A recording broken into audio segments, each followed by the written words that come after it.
and yeah, play tennis, coach tennis as well. Yeah. And hi everybody, I'm Kristian's dad. I'm 69 and I've been playing tennis since I was about 50. So I was a late bloomer. Never played any tennis as a junior, but I managed to play a bit of tennis now. Now, we've got a bit of a controversial discussion at the moment, and I hope everyone's got an opinion on this one. I'm sure everyone does. So I'm going to just jump straight into this, and I'm going to ask you the question, VJ. Who is the GOAT of tennis in the Open era? The floor is all yours. Okay, so obviously you said Open era was like the 1960s or 68, right? So since Rod Laver. So the Rod Laver days. So I think so the Open era, I would have to give it probably between maybe Bjorn Borg, maybe possibly around that mark.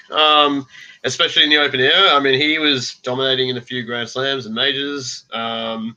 And obviously had Connors and all that. So I mean, if I was to pick one in the Open era, I would probably say Bjorn Borg, possibly. I would probably go with that because the record that he had in the French Open, the grass courts in Wimbledon as well, and yeah, he had a pretty good run. I think it lasts probably 6 or 7 years on his career. So that would be in the Open era. I would say Bjorn Borg, in my opinion.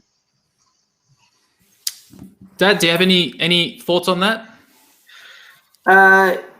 Yes, look, I have to go for Roger Federer, and the reasons why I go for Roger Federer is because he has won on all surfaces, even though he's only won the one French Open, I think. But he has won on all surfaces, and I just like the way he plays, and to me, I just like watching him as a player. Borg was a bit icy. Look, he was a very good player, but I don't think he ever won an Australian Open. In fact, I think he struggled in the Australian Open. But Federer has won all, and he's been dominant in all. Yeah, so that's my opinion. Shawnee? I think I'm in agreement with you, Neil, for now. Whether that's the same answer in 5 years' time, I don't think so. I think Djokovic is going to take over and become the GOAT by the end of his career. He's only 2 slams off what Federer's at the moment, and I still think it's got a good 3 or 4 years in him to get slams, and I don't think Federer's got another slam in him. And as much as I enjoy watching him play, and as much as I'd like to give him the GOAT title, when the big 3 finish their career, I don't think that's the case, unfortunately. I think Djokovic takes it in 5 years' time. What do you think that is, Sean? I just, as I said, I think Djokovic has got a few good years left in him. I can't see Federer winning another slam, and Djokovic is clearly still the powerhouse in men's tennis at the moment. Obviously, you've got the newer generation of players coming through, but none of them have really proven themselves to be capable enough to consistently take slams off Djokovic. You've got guys like Thiem, Medvedev, Zverev, who are going deep in slams consistently now, but none of them are really taking slams off Djokovic yet. Obviously, Thiem won the US Open last year, but you could argue that was only really because of the Djokovic lineswoman incident.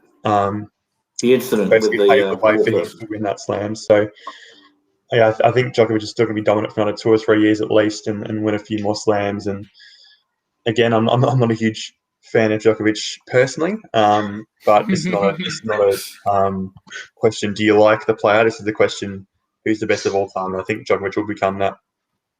Well, I think you're spot on with that, Sean, because the only thing is that nothing is guaranteed in sport, and if you have to draw the line now, you'd have to say Federer would be the better one. However, you're quite correct. And that's the big if he does last another 5 years, theoretically he should get more Grand Slams. However, we haven't talked about Rafa Nadal because he's got another French Open coming up, and I can't see anybody touching him in the French Open, which means that he will be on 21 Grand Slams. So he may come into the equation. That's very true. I mean, the one reason I'm probably not putting Nadal in the same conversation as Federer and Djokovic is just because it's been so French Open dominant. If he wins the Roland Garros again, that'll be 21 slams, but 14 at the French Open and only 7 elsewhere. It's obviously by far and away the best clay courter of all time, but only 7 slams elsewhere. You could argue maybe not enough to be considered the true GOAT. I'm just going to jump in quickly, guys, and I just want to get your attention on the. I'm just sharing my screen here. This is probably one of the best websites to get your tennis information from. Ultimate Tennis Statistics. So if you can see my screen here, you can see the top. These are the top players currently based on Grand Slams. So you see Federer 20, Nadal 20. But what I want to show you is, I believe that it's Djokovic, and I'm going to break it down why I think it's Djokovic. So if you look at the head-to-head, Djokovic versus Federer, you can see that 27-23. Let's see his head-to-head against Nadal, 29-27. So you can already see that Djokovic has a very strong foundation against these other players. And this is probably the biggest number one stat that I want to bring to you guys' attention, and that is he has beaten Rafael Nadal at Roland Garros in the quarterfinal 2015. He beat him. Now, I'm not sure how many players have beaten Rafael Nadal in the French Open. There's not many. 2. There's only 2. So there's only 2. So I think for me it's Djokovic. Just based off his winning record against the top 10. He hasn't got the most Grand Slams yet, but I think time will prevail and he will eventually supersede. He will get across Federer. Who did Federer beat at Roland Garros? He beat Soderling in the final. Soderling beat Djokovic in the Soderling beat Nadal in the 4th round in 2009, and then Federer beat Soderling in the final. So that was his one and only title. Actually, there is one thing I wanted to add. Like, I would say Bjorn Borg in the 70s, but what I kind of get confused with the Open era, so I didn't actually kind of point that out myself. But I would also say Federer would be like pretty much the greatest of all time. But yeah, I got confused with the whole Open era, modern era. We just don't really talk about it these days. So when we say GOAT, it's like, oh, okay, I would just say Federer. But yeah, thought to add that as well. Sorry about that, but yeah, just when you said Open era or modern era, I was like, oh, okay, I'm gonna be careful answering this one. So, yeah, but Federer now. But if it was in the 70s or 60s, I would say Bjorn Borg, or 80s, 70s, 1 or 2. So, yeah. Well, I think Sean hit the nail on the head. If Djokovic wins another 3 or 4 Grand Slams, well, he's going to take over the mantle as GOAT. However, there's a lot of things that can happen between now and then, and he may get an injury. He may get picked up for drug dealing. I don't know. Something may happen. I'm hoping he does. So at this point in time, that's why I'm going for Federer. And you're quite right, Sean, that in 3 or 4 years' time, it may be very well be Djokovic. Yeah, agreed. And I mean, if you go away from the slams as well, obviously you've got that head-to-head stuff where Djokovic is winning against Nadal and Federer, but you've also got the ATP finals and the Masters 1000s where Djokovic has won each of the Masters 1000s twice, whereas Nadal and Federer haven't got the full set of 9. And then Djokovic has also won 5 ATP finals as well. So I think he's pretty strong across the Grand Slams, the Masters, and the ATP finals. Well, there's one other player that we haven't mentioned. That's Jimmy Connors, and Jimmy Connors has won the most titles. If you have a look at his record, he's won the most titles. And remember that Jimmy Connors didn't travel a lot. He didn't go to the other majors as much as the other players did. But Jimmy Connors' record was unbelievable. So if you have a look at his record, he could also be in that category as well. Yeah. So can you bring up Jimmy? I can bring up. Yeah. Let me bring up his stats here. So he's ranking pretty high. Grand Slams. It's more so. The reason why I say it's more so, he's won. What do they call the top class games? World Tour finals or Davis Cups? No. He, The 1,000 in America. Oh, Masters. Yeah. No. It's actually the Masters, but there's also other games that he's won. He's won. What's the Anyway, Is that the end of year? Is that the end of year Masters? The end of year finals? No. I always thought it's World Tour finals if it's the end of the year with the top 8 in the world. So yeah. But I just wanted to point out as well, especially what Neil said about Connors obviously being on top with the most tournament wins. I mean, Djokovic could potentially be the GOAT in the next couple of years, but I still look at this. I mean, Federer's made 11-time quarterfinals in Grand Slams, 15 of those in semifinals. And you look at Federer's match-winning record, he's got 1,242 matches and lost only 271. He's easily king of grass, no doubt, at the moment, at this moment of time. And he has won 103 titles out of 157 finals. So, and he's the only player to win 5 or more majors in 3 of the 4 slams. So, it's that's right. Yeah, he's more rounded. Yeah. All right, guys. So I think it's 2-2. I think Federer's on 2 and Djokovic is on 2 at the moment. So I thought we would maybe, if you guys are okay, I can change the topic. Is there anything else that anyone else wanted to add to the questions or? I guess one more thing maybe. So if we were to cut it off now, if Djokovic, Nadal, and Federer were to retire tomorrow, what do you think? Do you think it's Federer or does it stay Djokovic? Yeah, Federer now. I think Federer now. Yes, now Federer. But can you still say that when he's got a negative head-to-head against both Nadal and Djokovic? Yeah, that's a good point. That's a good point. Yeah. I think the reason why I go with Federer is because he's won in all surfaces. So is Djokovic, I suppose, but he just seems to be a bit more even throughout all the majors. Whereas I think you're right. So as BJ mentioned, he's won 5 or more. He's won 5 or more slams at 3 of them, which none of the other guys have done. I'd probably agree for now. I'd probably say Federer stays GOAT for now. If they were to retire tomorrow, but if they were to, obviously, Djokovic's got a few more years in him still, I feel. Yeah, yes. And the way he won the Australian Open this year, Djokovic, he just did it so easily. Especially in the final, Yeah. I mean, he really smashed it. Yeah. And it's just hard to see. Obviously, Nadal is always your favourite at the French, but elsewhere it's hard to see who's going to overcome him, really. Yeah. He's always going to be the favourite at the AO, Wimbledon, and US every single time. Yeah. So it's hard to see him not winning quite a few more. Yeah, and the interesting thing about Djokovic is that in every time he gets interviewed, you can see in the back of his mind he's determined to get past Federer and Nadal. He is, he is. And, he's not going to let that go until he does that. So he's pretty determined. He's got the desire. Yes, definitely.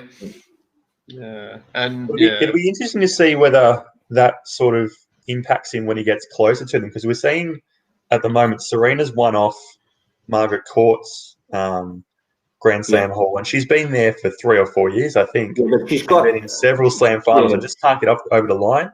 So but Serena's got a couple of things against her. One is her age, and secondly is her fitness. She looked very, very fit this year. She looked fitter than what she has been in the past.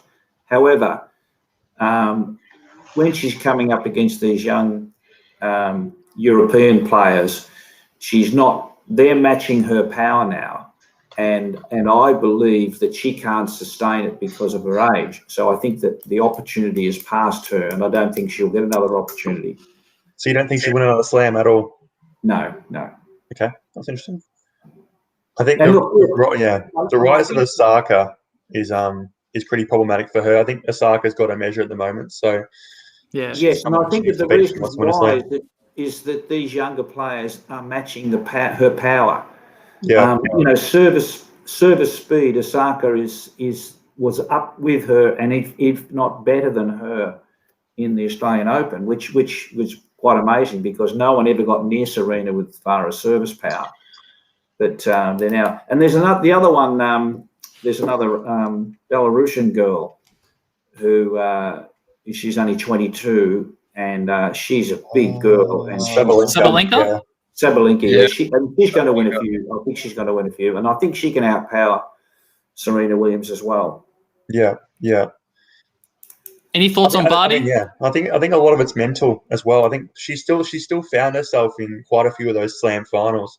I think a couple of years ago was in a Wimbledon final against Simona Halep and then got absolutely smacked. So I think she's getting herself into those positions still. It's just yes, but the thing is that, but the thing is that I think that like a Grand Slam, you've got to win 7 games in a row. And I think that her body's gone past that point now. There's the chances of things going wrong are much higher, and we've gone to the days where she could go through the first 3 or 4 rounds and just win 6-1, 6-love, 6-2. She's now coming up against players who are pushing her to 3 sets. And if you're having 7 games at her age going to 3 sets, she's not going to make it through. Yeah, it's a fair point. Because I mean, you all know with tournament tennis, the first few games are okay, but when you get to the 3rd and 4th and 5th game, it's really physically taxing, and that's what's against Serena. Yeah. Oh, Kristian, you asked something about Barty, did you, just a moment ago? Yeah. What are everyone's thoughts on Barty? I mean, I guess she's got a Grand Slam under her belt, so. She's world number 1. She's world number 1. At this moment in time. She's a breath of fresh air for the women's game, I feel. I think a lot of it's based on power and trying to out-hit each other. And she brings something completely different to the table by, the way she comes forward, her slices. Her slice is pretty much unparalleled in the women's game. And her game style is just so different. You can see she's clever on the court instead of just trying to outpower her opponents all the time. So obviously she's going to have matches where she's going to get outgunned against those bigger hitters, those Osakas, Kvitovas, Sabalenkas maybe. But, she's still proven that her game is very much capable to match it with the best. So I'm hoping that she can win a few more slams yet, hopefully one in Australia. That'd be nice. But a great ambassador for the game as well, I feel, Barty. I just saw a game on the TV, Muguruza. And Muguruza and Mertens. And what an amazing game, because Mertens has got, up until the Australian Open, she had the best run of wins in the women's tour. And but she's going to be a fantastic player. Muguruza had something like 7 match points. And she couldn't put her away. So look, there's a couple of young girls coming up, and I just think that, and with the women's side of it, I mean, you look at someone like Ash Barty, right? She might win a tournament, she might win a Grand Slam, but then she gets knocked out in the 3rd round or the next, or the 1st round or whatever. So that they're very.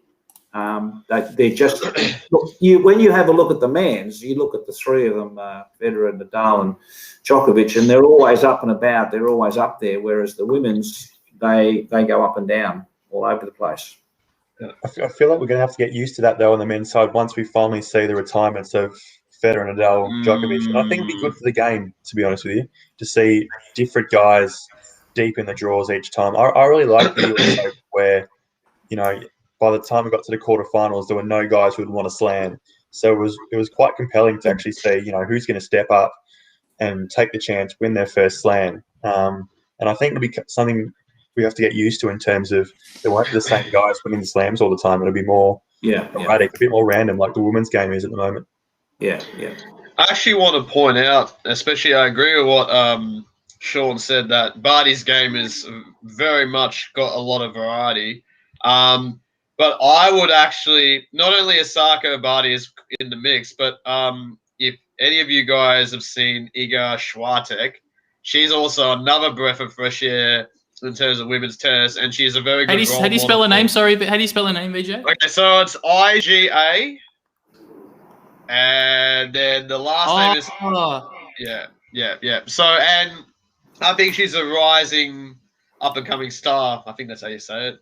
She's the next star in the business, and her influence, I think, on younger kids and women's tennis is going to be like mega. I think you would see her winning probably another, I don't know, I wouldn't say 10-time Grand Slam champion, but she could be probably 4 or 5 in my view. Yeah, she's very mentally tough.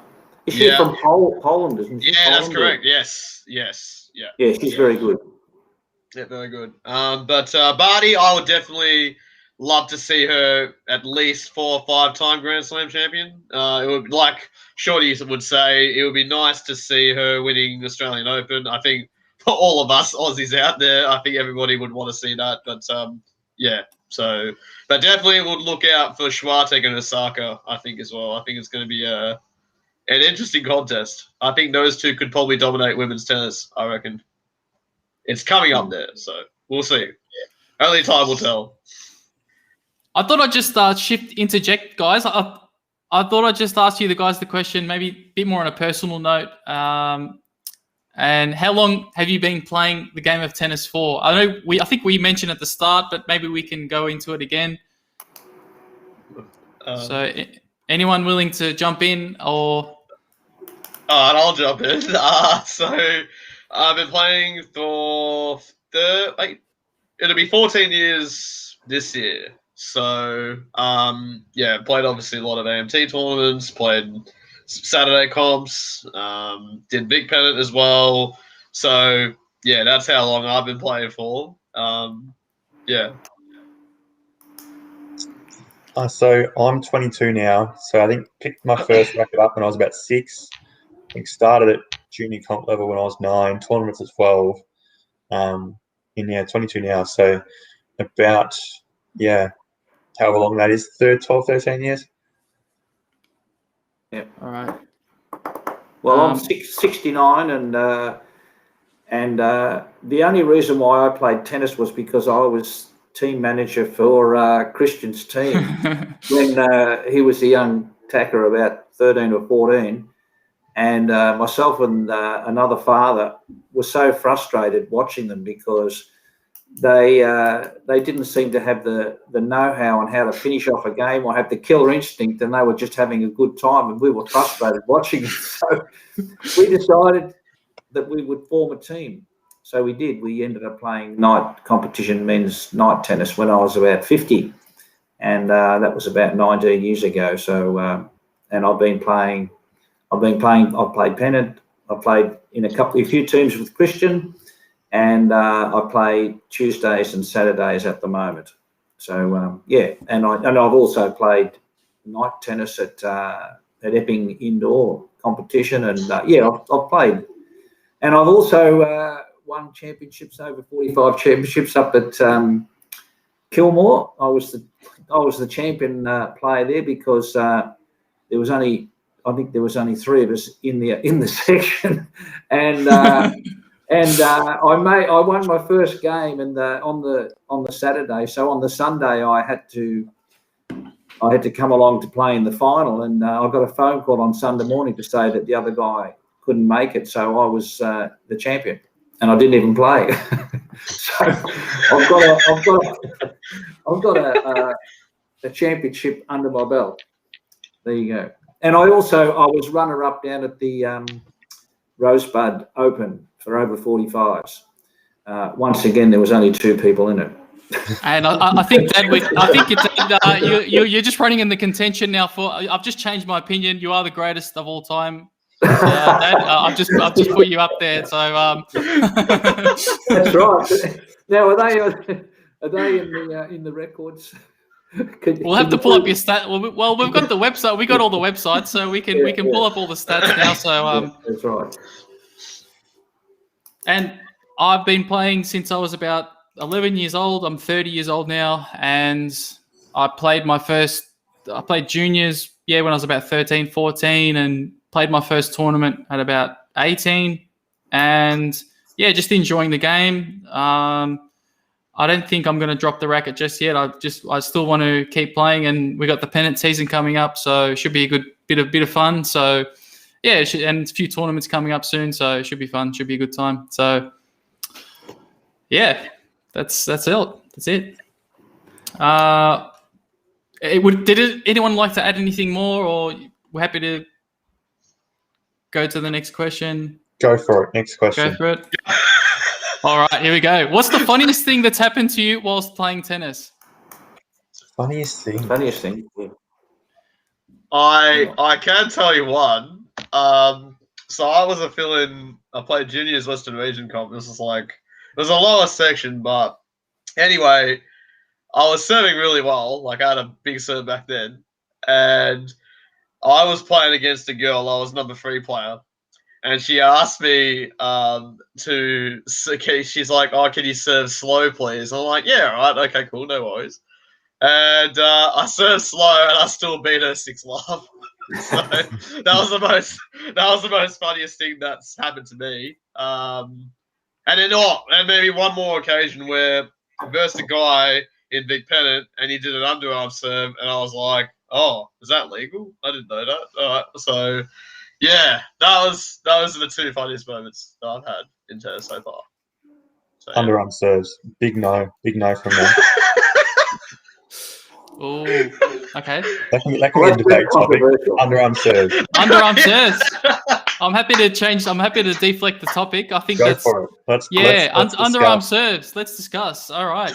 Yes or no? I'm fine with it as a tactic. That's totally fine. But if you're going to do them, at least know how to do them. I see people trying them, and they've got no idea how to hit one effectively, and they just look like a bit of a goose. So just practice it a bit before you unleash it. I'm fine with it. I know there's people out there that say it's immoral or against whatever. I'm fine with it, but at least know what you're doing before you start unleashing them, please. Agreed. No, I'm happy with the underarm serves, because when a player does execute an underarm serve, the first couple of times they might catch the other player unawares. However, it's something that if they continue to do, it's a very poor shot, because it's easy to defend against and it's easy to win a point off. So if you're doing it maybe once a match or something like that, you might have the element of surprise. However, in general, a player like Kyrgios is probably pretty effective doing it, because his serves are so powerful. A lot of these players stand back a long way now, and I think that that's a really good tactic for him, because the players stand so far back that if he does an underarm serve, they've got to say, okay, well, I've got to stand a little bit closer to counteract the underarm serve. So I think it's a very good tactic for in the game. There's also another one that also does it very well. Bublik. He does it pretty well too, actually. So I don't know if you've his name is it Alexander Bublik? Is it? Yeah. Yeah, the tall. Yeah, he got into a bit of trouble as well, doing that. Yeah. Did he? Oh, okay. Well, his opponent got a bit angry at him after the game, so yeah. Oh yes, I have seen that. Yeah. It wasn't over that though. It was over another issue. Oh, no, okay. he was upset with I think it was an Indian player. That's right. right. Yeah.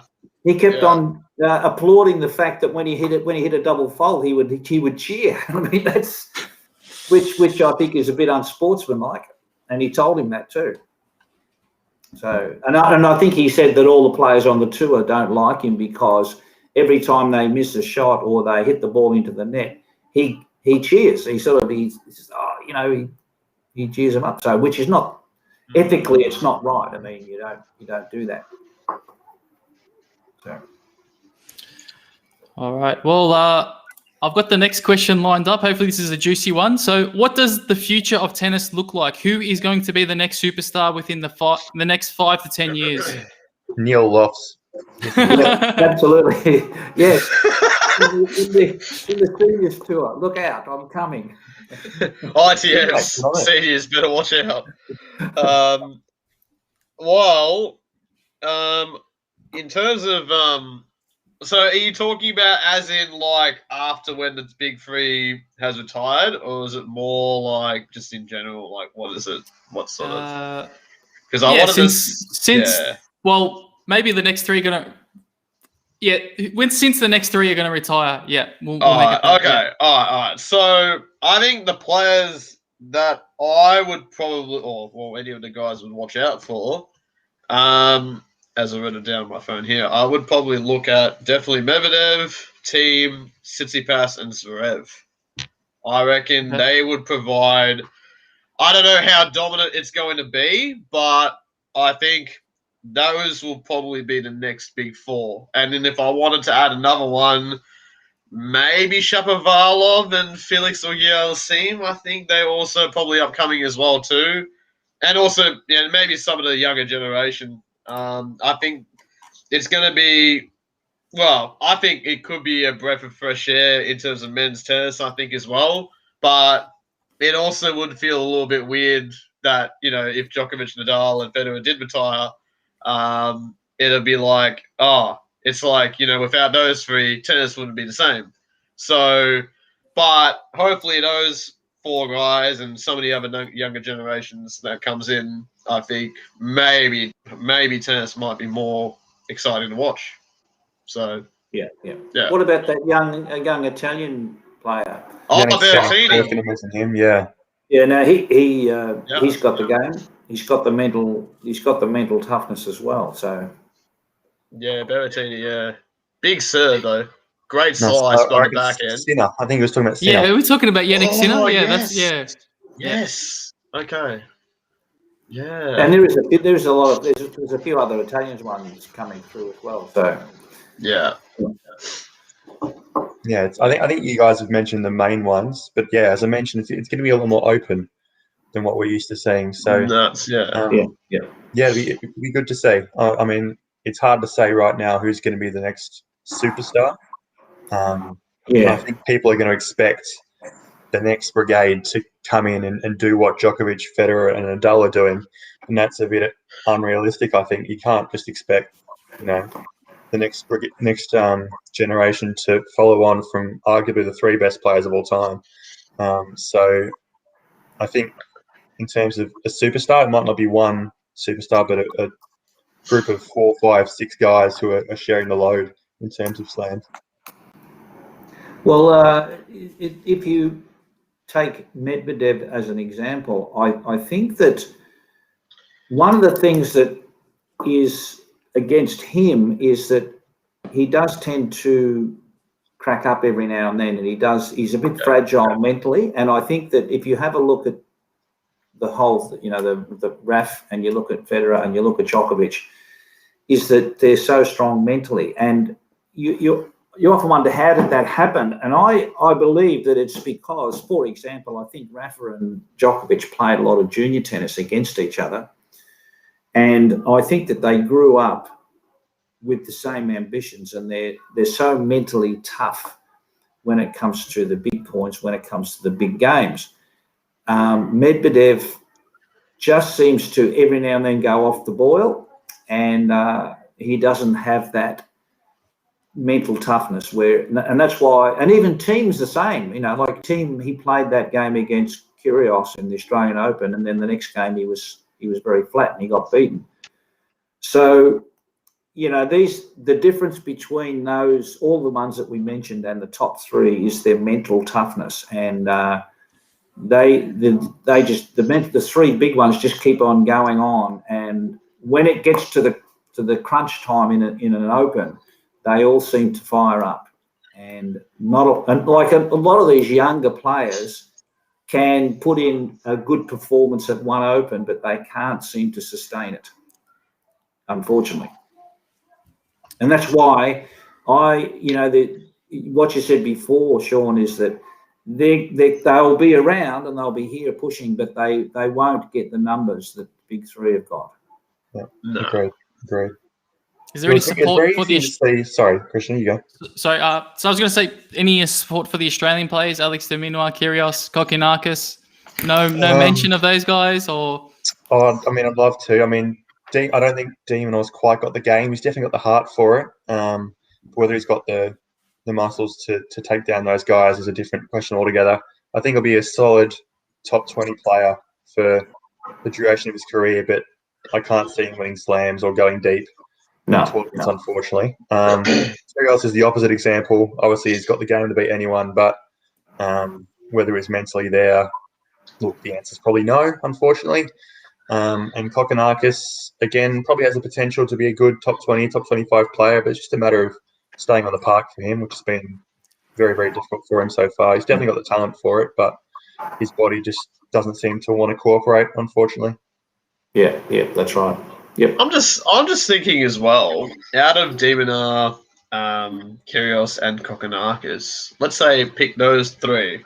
Who do you reckon is like the best out of all those three? The best that would be my question. Yeah, I would say Kyrgios for sure. Yeah. But if you take pure tennis talent alone, Kyrgios easily. Well, hasn't Kyrgios beaten all of he's beaten all of the big ones? Absolutely. Yes. Yeah.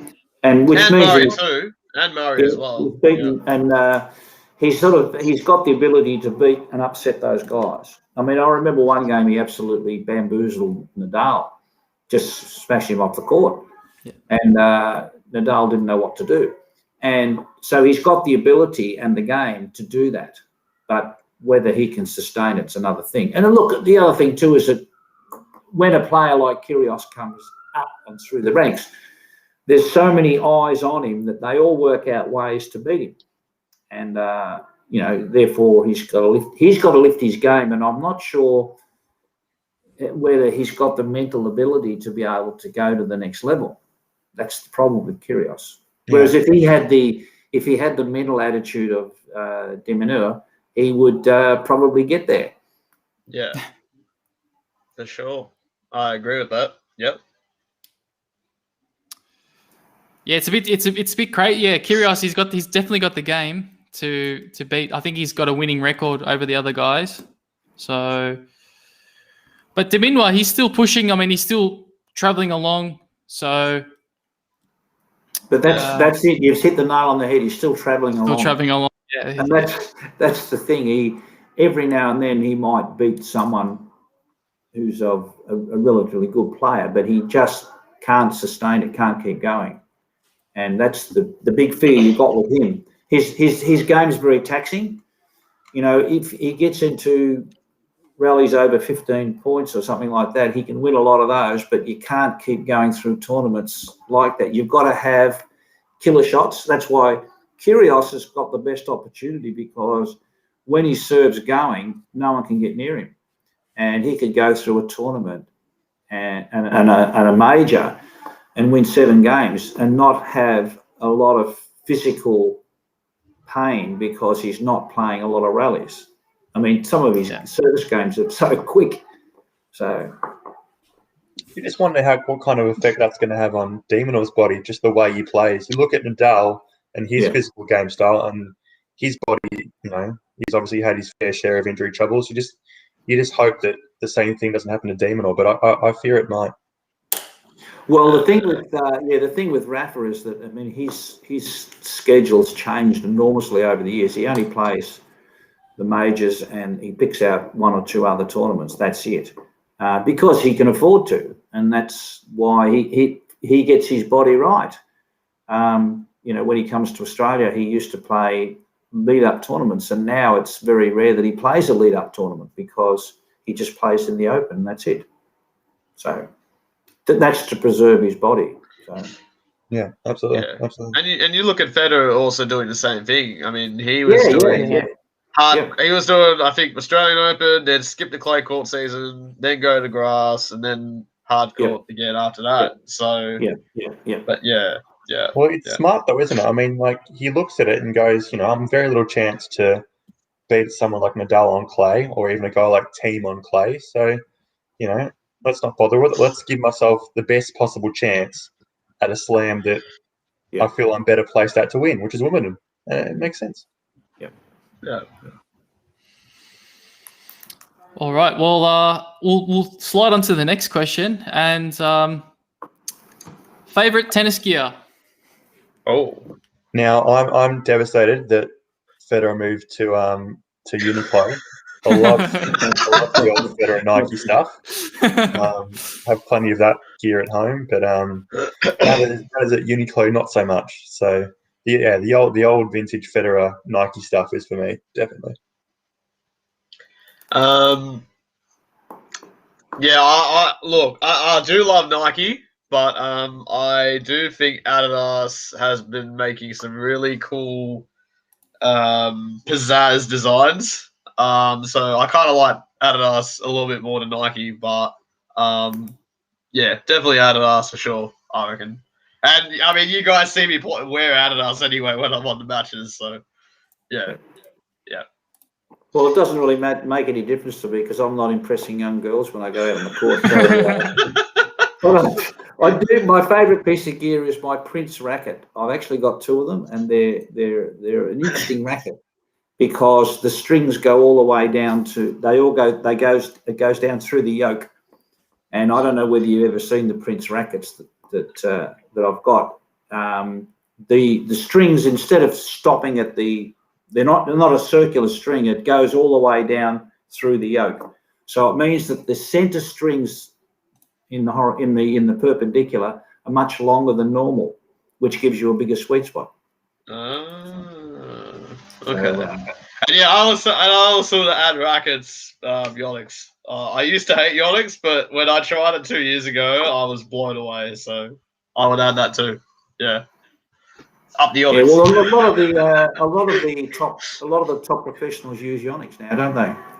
Yeah, there's been quite a lot of them that has been using Yonex. I think a lot of players I've seen David Altmaier, who played the French Open. I think he made like a fourth round or quarterfinal or something, and there was a lot of people using blue Yonex rackets, and I'm like, whoa, okay, this is it's getting the market's getting bigger these days. And then obviously got a lot of people using Wilson, Babolat, Head. So those top four of the brands that mostly have been used so far. So yeah. So what do you use, Sean? What's your racket? I'm a Wilson man, so used to be Head about 3 or 4 years ago, but Wilson nowadays. I mean, I'm not a racket nerd personally, so I just worry about getting the ball over there. And Kristian, you like the Yonex, don't you? Yes, I'm a bit of a Yonex fanboy at the moment. So yeah, I am a bit of a nerd when it comes to rackets. So all right. So guys. what about that? The weight of the racket. I mean, there's a lot of debate about what's better, a heavier racket or a lighter racket. Or I think the pros use relatively. I think it's 340 upwards of about 350 grams. Yeah, they would be. BJ's the expert, so yeah. I mean, yeah, I think because of their physical abilities, and if they're able to hit the ball as hard as they could, I would definitely say the weight range is at least over 330 grams unstrung. So it's pretty massive when you think about it. I mean, us guys, most of us probably would use a standard 300 grams, but when you look at the pros, they're just they have the physical ability to just whip a 330 gram racket around for a good 2, 3, 4 hours. I think it's ridiculous, but impressive as well. So, but yeah, what does that extra weight do? Does it give them more power? So it gives them the ability to kind of swing more faster and don't lose control. But also, it does add power essentially, but it's the way they add the weight too. So they could probably add it maybe in the butt cap or in the handle, which gives more control. And then if they add it in the head, it's probably more power. Or if you add it on the sides, like the 9 and 3 o'clock positions, then it would give more sweet spot. So that's basically But a lot of players will have different customizations and different sort of weights that they want to add to grip sizes, all that sort of stuff. So but yeah, it also depends on what the player wants out of it as well. Okay. Also, what string too? That's another thing. That's another difference. I know Shorty will be like, as long as the ball goes over the net. Then, yeah, but the string also does make a difference. So yeah. No, you don't blame your tools, mate. If the ball's not going in, it's not the racket's fault. Well, that's true, but you want to make sure that you have the right equipment so that you can but execute. Yeah. You know. Well, one of the things that always fascinates me is that whenever a racket is not quite right, the pros pick it up instantaneously, the first 2 or 3 hits with the racket. And if it's not right, they feel it, they understand it. So it must be an important issue when you get to that top level, because if the racket's not right, then it makes a huge difference to their game, because they're talking millimeters and centimeters when they hit the ball. Yeah, speaking kind of non-relative towards tennis, but it's kind of like Formula One. If you want to be really quick, the driver has to be light, not weigh too much, all those sort of things. And they're carrying like G-forces left, right, forward and backwards. So, yeah, so even weight and numbers means a heck of a difference in terms of at that level. But then when you look at tennis, it's like it is a bit of a numbers game, but it's also how well that player actually performs. And in order to perform well, you need the right equipment to do so. So, yeah. All right, guys. On that note, what about string tension? That's another thing, because that's a controversial thing. That's a big topic. Yeah. Does anybody know what Dustin Brown's tension is? No. It's around 80 pounds. 80? Like, he has it 80 That's pounds. tight, though, isn't it? Yeah. Very, very tight. It's very tight. Like, what's the idea? So the tighter is more control and the looser is more power. That's the correct, Amendo. Yes, that's correct. But when you look at Dustin Brown's tension, most rackets, every time I string a racket, it'll say recommended tension, maybe 50 to 60 pounds. But mostly it'll say 60 pounds, but Dustin has it like 20 pounds over the actual limit. So it's ridiculous. And Mikhail Kukushkin, because one of my friends from Tennis Only, he was stringing at the Perth ATP Cup, and and I think he was saying to me, or actually was it him or one of my mates? It was one of the two, but he said Mikhail Kukushkin had like 32 or 35 pounds as his tension. And that's very low. Pretty low. Like a trampoline. A trampoline, yeah. So, but yeah, tension does also mean a difference, but also because the pros are able to afford it, let's say in the hot days, I mean, they would have the tensions pretty much ready before each round. Like, whereas us players, we will just string it and then just play until it breaks or something, or let's say, it's kind of overdone itself. You'd probably restring it again in the next 2 weeks' time.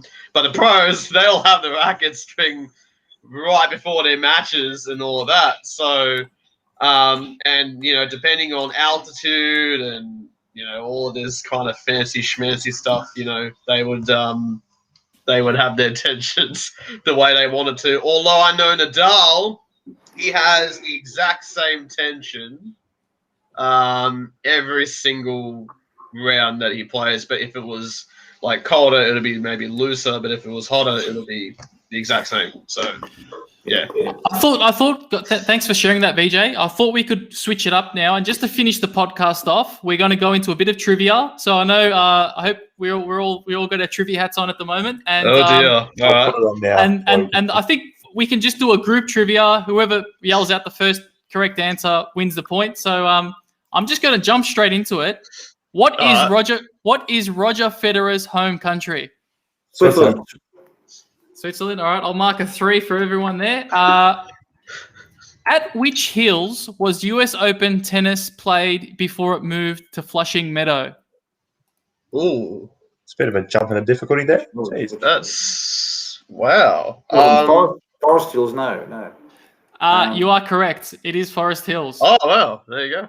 So, Dad, you're on two there. So he said it was not Forest Hills. You can't give him that. I'm a bit biased. Got the bias.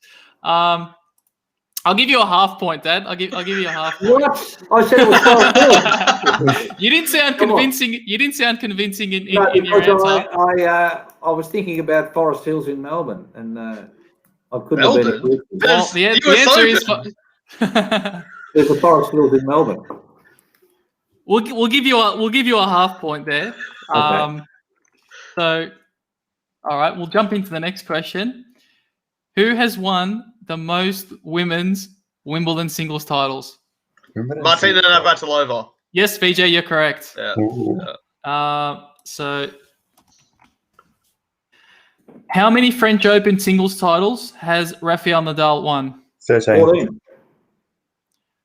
Who said 13? Did 13. You actually, what date is this website? You might be right actually, because I think this website's a bit outdated. What's the website saying?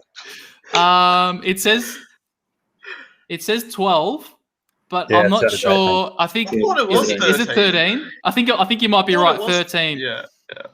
Well, all right, I'll mark it down, Shawnee. I checked it an hour ago. It's all good. Oh, all right. So you're prepared. Did all my right. He's research. come prepared. All right, I love it. I'll give you that, Shawnee. So, which venue has hosted the Australian Open since 1988? Melbourne Park. Kooyong. Shawnee, that's another one. Well, it was Flinders Park, wasn't it?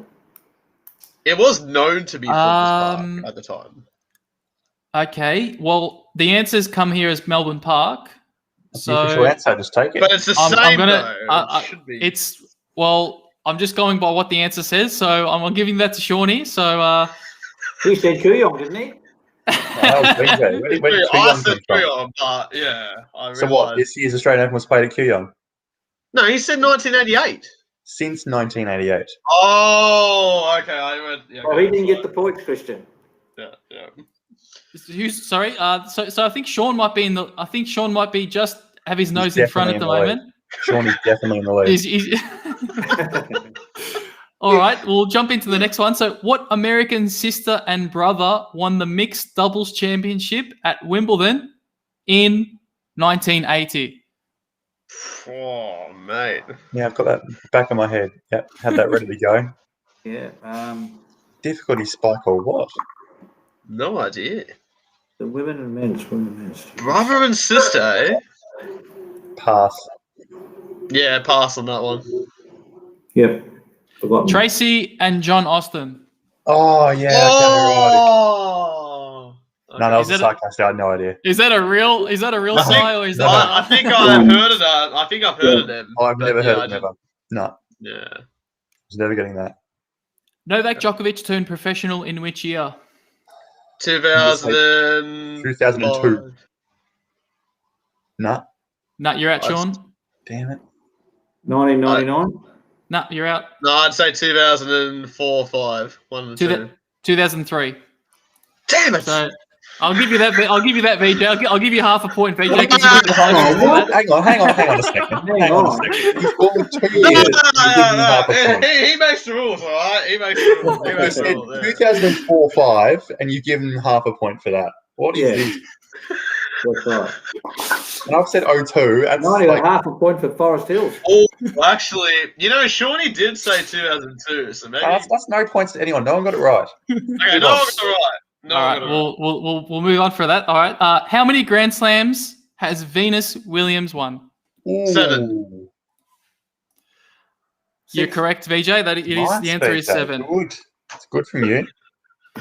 In the 2007 Australian Open men's final, which Chilean player made an unlikely appearance in the final? Gonzalez. I already noticed. So Gonzalez. you've cut in there. You cut in there, VJ. Oh, I'm gonna have to deduct half a Gonzalez! point from you. I hadn't finished the question. What? So you no, know who the question is. You know the answer to that. Come on. It's So Gonzalez, mate. Come you on. are correct.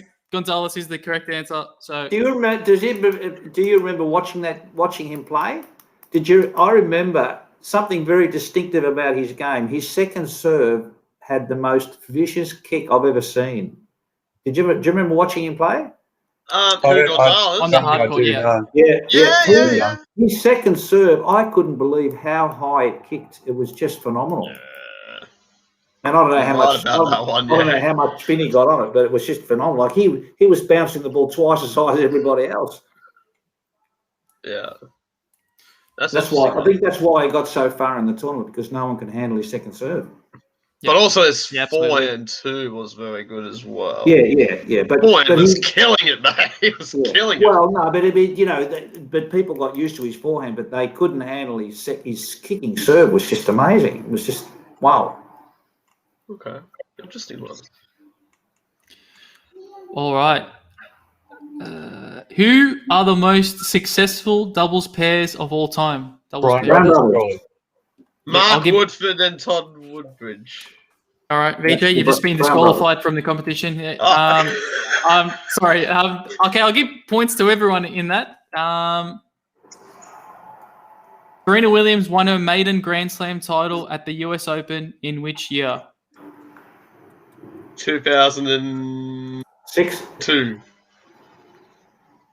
Oh, wait. 1999. I'll ask the question again. So Serena Williams won her maiden Grand Slam title at the US Open in which year? Serena Williams. 1999. Wait, no. Anyone else got? I'll lock that in. I'll lock that answer in, VJ. I'll lock it in for you. I'm on 98. I could be well wrong. Yep, Sean, I'll lock that in. Yep. 2001. So the correct answer is 99. VJ, you're on that? I'm not sure if that was a lucky guess, or you knew that. No, I knew that. I kind of knew it, but yeah. Who won the Women's French Open in 2019? Iga Swiatek. No. Sorry, the women's French Open. Simona Halep. Wrong. What? Wait. Women's French Open 2019. Was it Osaka? Nope. No, it wasn't Osaka. She never. No. Muguruza? She's been discussed in this podcast. Not Muguruza? Sabalenka. Nope. She's been discussed in this podcast. Barty. Barty! What the Barty. fuck? Oh, dear. It's not good. Yeah, okay. We should all know that one. We should all be disqualified. Who ended a 77-year wait for a British men's Wimbledon champion? Well, Shirley's got that. Sean on the mark for that one. As soon as I heard 77-year wait, I was just in for that. But you realise he wasn't English? He's Scottish. Yeah. Well, Murray's Scottish, but yeah. But the English claim him because he won. Yeah. Whenever he loses, he's Scottish. Whenever he wins, that's right. This is the last question, so I'll give all bonus points who can ever answer this last question. So, what breakthrough was made by Lily Alvarez at Wimbledon in 1931? Know this well. Yeah. Wow. She was the first woman to win a tournament. First woman to win a tournament. No, that's wrong. I'll just give you guys. I don't think you guys are going to get this one. So she wore shorts. Oh, okay. That was a breakthrough. So don't shoot the messenger. That's just the quiz that I'm pulled up. All right, guys. Well, thanks. I want to thank you again for jumping on. It's a bit of a random time, so thank you again for jumping on, and I hope you guys enjoyed. Had a bit of a laugh, had a bit of fun. So. No worries. Thanks for having us. No worries. Thanks for having us. Okay. Thanks, guys. Thank you. See ya. Take it easy, guys.